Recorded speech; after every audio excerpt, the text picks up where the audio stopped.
Help you folks? Name's Randolph. I'm the manager. We're looking for Rose. Works as a waitress down at the diner. Rose, sure. Nice girl. Who wants to know? I'm Alan Wake. The writer, huh? I heard on the radio you were visiting. Well, I'll show you her trailer. That Rose, she's a nice girl. Always pays her rent on time. As I was saying, Al, I found all sorts of weird stuff from the local newspaper's archives. This place is crazy. Disappearances, mysterious deaths, urban legends come true, and, get this, most of this stuff takes place around Cauldron Lake. Yeah, okay. Anyway, there was an island there owned by a guy called Thomas Zane.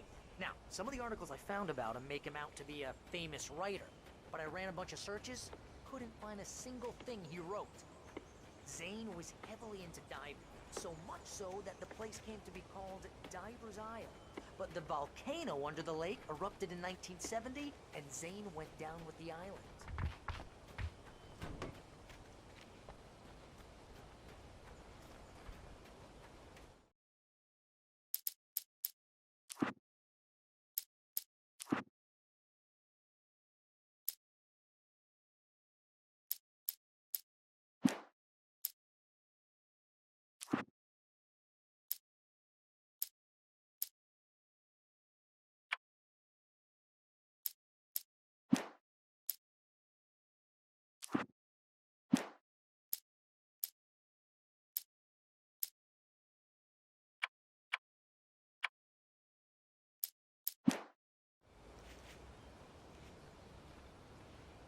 Come on, mister. I'll take you to Rose's trailer.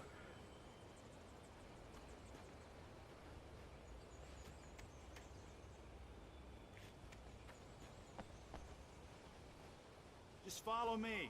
It's not far.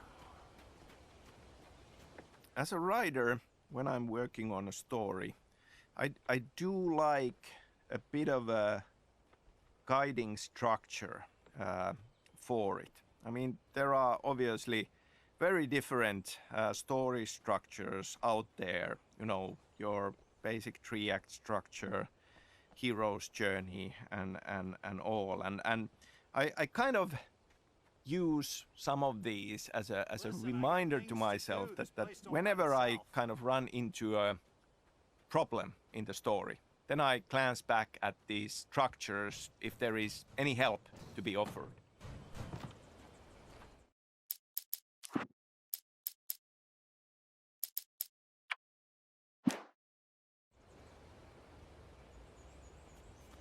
Oh, give me a break, mister. Can we just get a move on?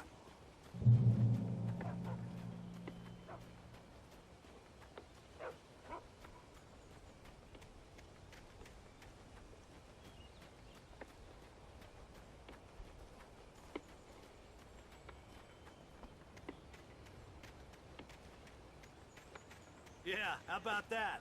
It was there in the morning, as if it had fallen from the sky. But it would take a tornado to lift something like that. We're damn lucky it didn't crush any of the trailers.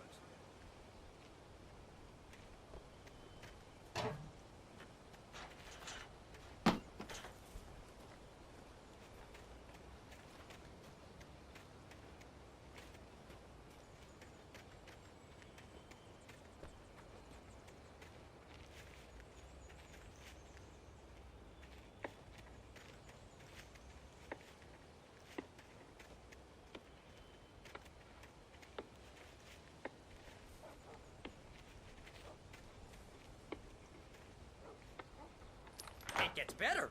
A local girl, Barbara Jagger, drowned in Cauldron Lake just a week earlier. They were lovers. Sure, Jagger's a local spook story. The Scratching Hag. Comes for you in the dark. Childish stuff like that. Anyway, Al, I'm just getting to the best part. All of the articles about this stuff were written by Cynthia Weaver. I asked around, and she's that crazy bag lady you met. What, the lamp lady? She can be a little loopy, but she's not homeless or anything. Yeah, anyway, she knew both Jagger and Zane before they both died, and she had some kind of a breakdown.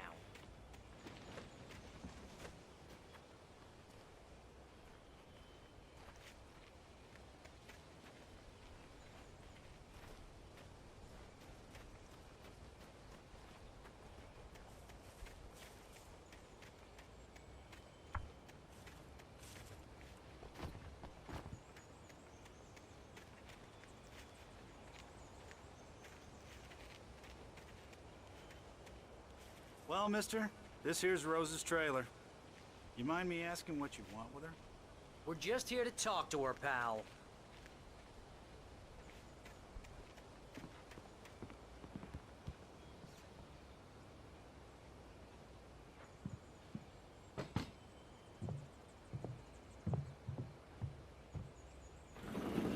Welcome to... Oh dear, Mr. Wake. I'm so glad you're here. Rose, you have my manuscript? Oh. Oh yes. Yes. Please, come in. Hey, this is really good. Rose, Yes, my manuscript. I really need it. I understand. I know what you need. A muse to inspire you. Oh, for Barry? She doesn't have anything. Yeah, hey, Al, what's... Oh... Barry! What? What?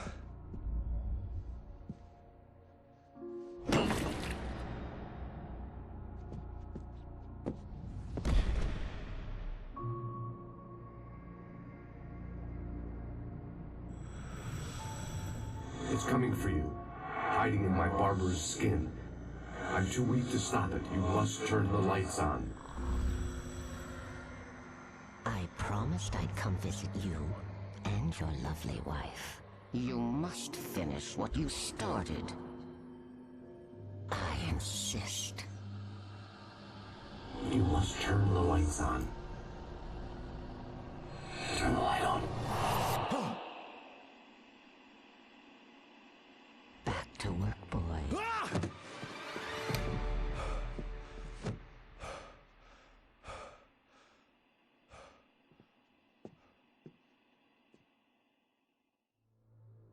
I felt nauseous, hungover. Only anger kept me going. I can't tell reality from dream anymore, but it seems I have an imaginary editor to help me. She's an old woman in a funeral dress. I call her Barbara Jagger. She's very strict. I'm writing faster and faster. My manuscript is being heavily revised. The edits are getting very aggressive, and each day there's less of me and more of her. I hate it, but I know she's right. She promises me I can save Alice this way. She knows more of this than I do.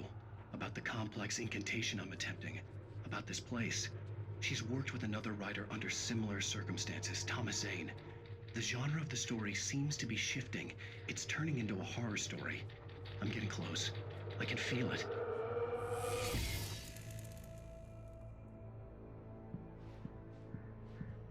Rose took a day from me. I had less than 12 hours left to meet the kidnapper. All I could do was get Barry into the car, work something out once I got on the road. Welcome to the Oh Dear Diner. What can I get you today? Coffee? I couldn't work up much hate for Rose. Something had used her to get to me and left its mark. First refill is free. Milk and sugar on the counter there. Would you like to hear today's specials? Thank you. A nice day. Come back soon. My gun and flashlight were gone. I'd have to find a way to get Barry into the car as quickly as possible. Mr. Randolph liked Rose. That little smile she had. How she was still sweet when life had tried so hard to make her bitter. It wasn't any of his business what she did in her trailer. But those strangers, the writer and his smart-ass sidekick, looked like trouble. And they'd been in there for hours, way past her normal bedtime. He reached for the phone and called the sheriff's station.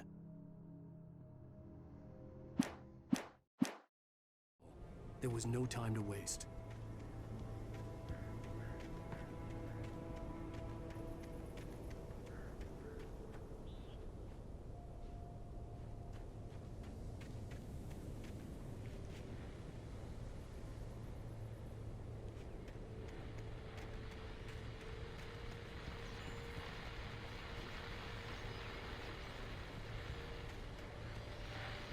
I just stepped out.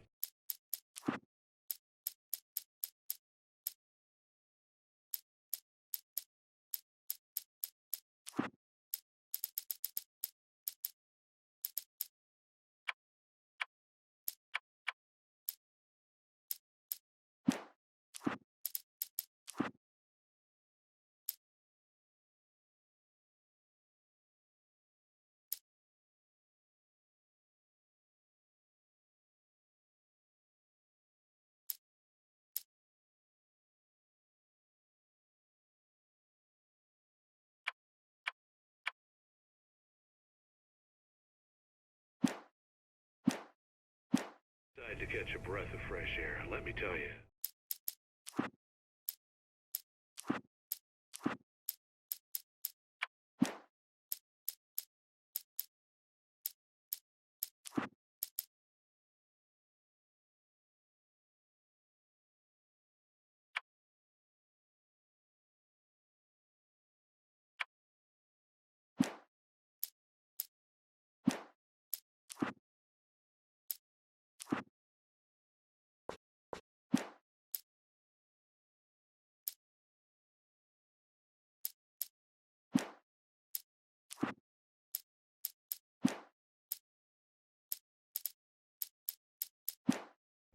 The weather's getting heavy.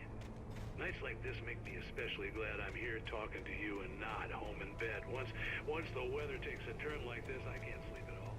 It's all tangled bed sheets and dark thoughts, punctuated by the occasional client.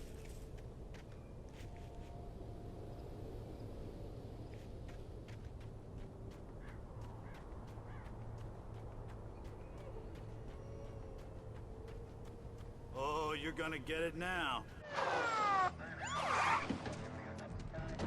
God knows what you've done to that poor girl. This is Agent Nightingale, FBI! Get him up, Hemingway! You're under arrest! You move a muscle, I'll unload right in your goddamn face! Stay right where you are, Spillane!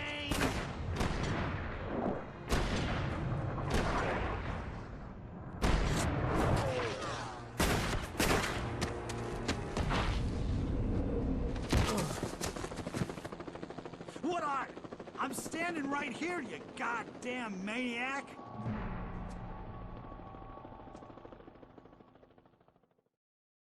I hated to leave Barry behind, but there was no way I'd miss my appointment with the kidnapper.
contact with Wilson maybe was signed to me. It's Blake's doing. This horror was everywhere I went, circling me. The cops didn't stand a chance. They were after a writer, not a monster.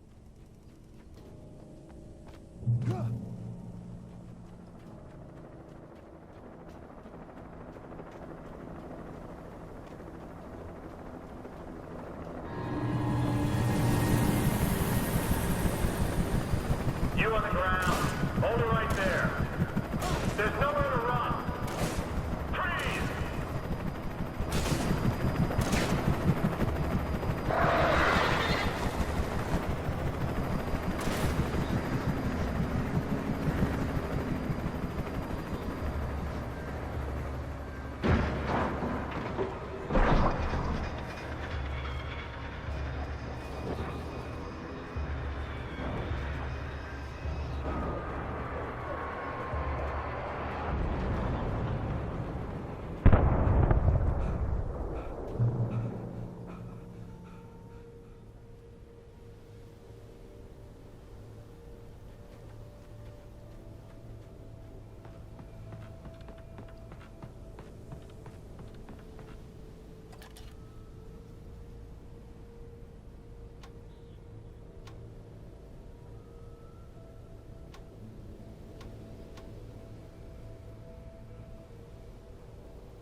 This is James. Mulligan, Thornton, come in. Over.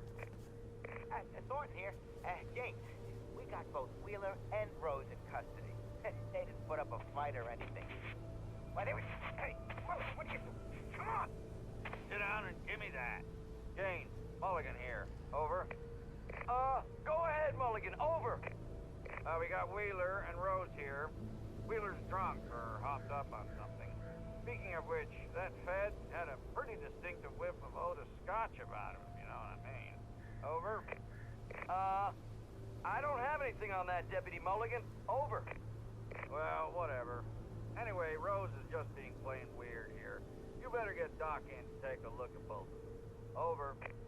Gotcha. You better get them here quickly. The, Fed's gonna want to interview Wheeler. Over. Oh, yeah, I'll bet he does. Looks like they have a lot in common. Mulligan out.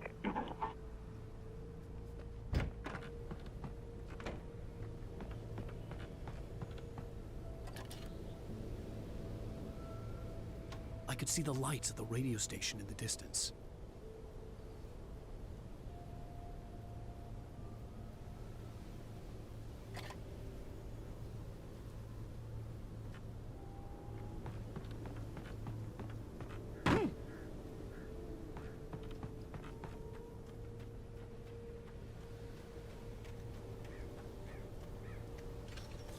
I imagined that the broadcast tower in the distance was part of the local radio station. Maine seemed like a decent guy. Perhaps he could give me directions to the coal mine.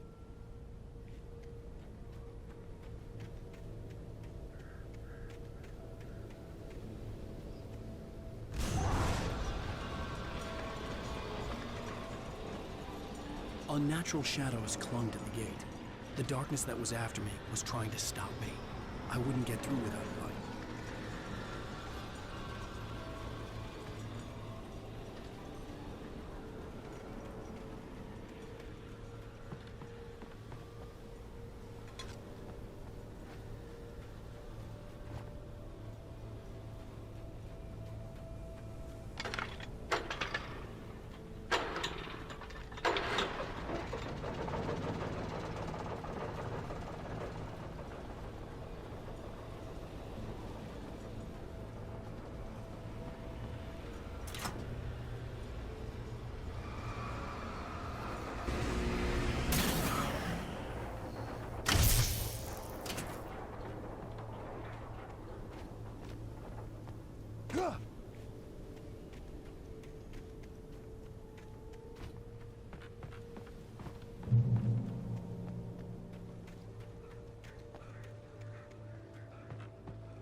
It took me a moment to recognize the flashbang grenades. They were an ideal weapon for my situation. Team 1, come in. Over. Team 1, this is Sheriff Breaker. Report. Over. Team 2, come in. I need a report. Over. Come on, guys. Talk to me. Come in, please. Over.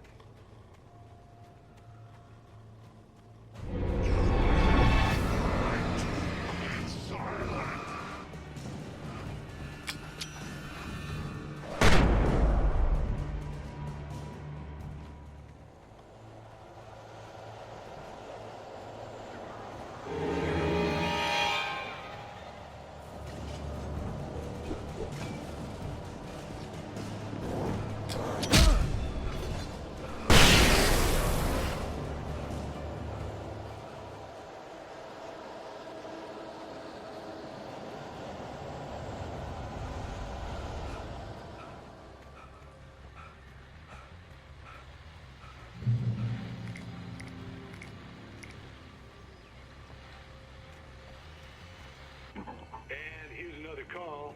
You're on KBF-FM with Pat Maine. It's Milt Peabody, Pat. What's on your mind, Milt?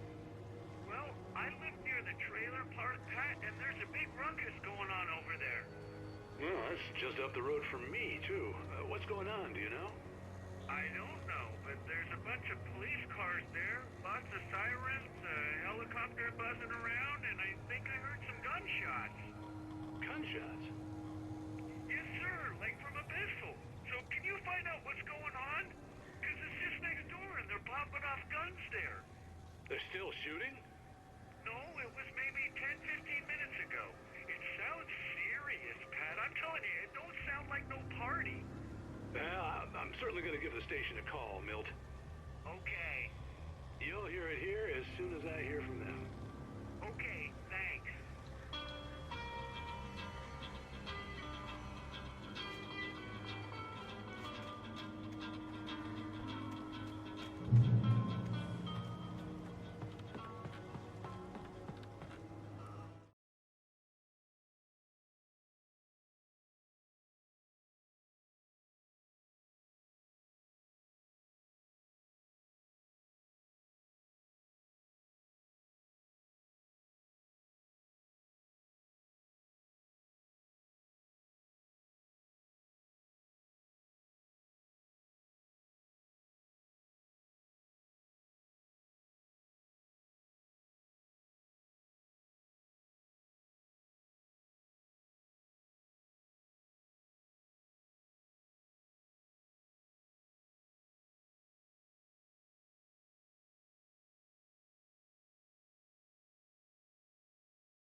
I hope Maine could lend me a car to get to the coal mine.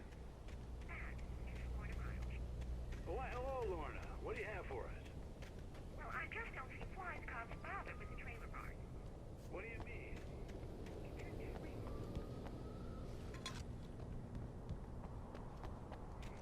The sheriff should be helping us normal citizens instead of wasting resources on those people. Well, Let the trash sort themselves out.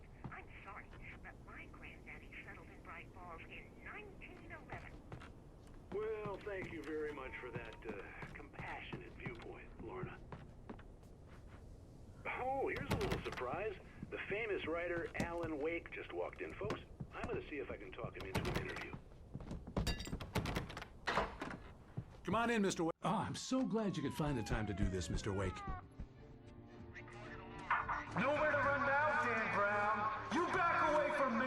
Don't hurt it. Whoa, whoa, whoa. Everyone calm down. Put the gun down. We're all friends here, right? Cool your jets, Nightingale. We got him. Judas Priest! What the hell's the matter with you? There's a civilian in there.